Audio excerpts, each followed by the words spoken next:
Hi friends, నమస్తే. ఒక సంగతి తెలుసా ఫ్రెండ్స్ మీకు? ఈ భూమి మీద మనము నిమిత్త మాత్రమే. కొన్ని రోజుల గురించి జర్నీ వచ్చాము, మన పని చేసుకొని వెళ్ళిపోతాం. అందులో ఎంత వింతలు, విడ్డూరాలు, వింత నాటకాలు. ఈ మాట ఎందుకు అంటున్నానంటే ఫ్రెండ్స్, కొంతమంది కొద్దిగా సంతోషం వచ్చినా ఓర్చుకోలేరు, కొద్దిగా దుఃఖం వచ్చినా ఓర్చుకోలేరు. మనమే ఇట్లుంటే ఫ్రెండ్స్, మనల్ని సృష్టించిన అడిగి ఎంత క్లారిటీ ఉంటుంది దేవుడికి. ఎవరిని ఎప్పుడు ఎక్కడ పెట్టాలి, ఎలా చూడాలి, పైవాడికి పూర్తిగా అన్నీ తెలుసు.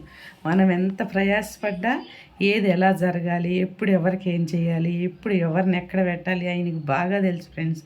కొంతమంది ప్రయాస పడుతున్నారు, ప్రయాస అనవసరం. కొన్ని రోజులు నాటకం, ఆ నాటకం అయిపోగానే వచ్చిన దారినే మనం వెళ్ళిపోవాలి. ఇది గుర్తుపెట్టుకుంటే కొంతమందికి బాగుంటుందని నేను అనుకుంటున్నాను ఫ్రెండ్స్. అందరినీ కాదు, కొందరిని. I'm sorry. Bye, see you.